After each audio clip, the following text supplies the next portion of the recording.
जय जगन्नाथ। आज थी फेब्रुआरी 1 तारिख। आम आज बाहरी गलु सन्धार गोरखनाथ पीठ प्रसिद्ध गोरखनाथ पीठ।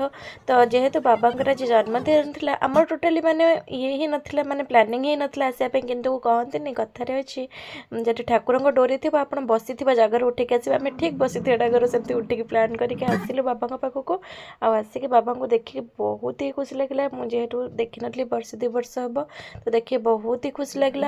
आम प्रसाद खायापी भी प्लानिंग कलु। देखो आम ये बच्चा से तो बहुत ही एंजॉय करते आम प्रसाद खाया बस बोलू एत भिड़ थी आपण मैंने बिलीव करेंगे मिनिमम 1000-2000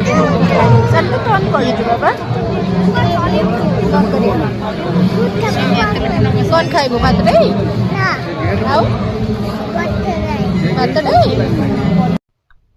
दीर्घ अध घंटार अपेक्षा पर बाबा पाखर पलि आसला आलती होगी प्रसाद सब पड़ापी आम तो खाइलु बहुत टाइम अपेक्षा पर ये मिलला कहीं बाबा ब्लेसिंग थिला बोली। तो आज रोचे टाटा बाय।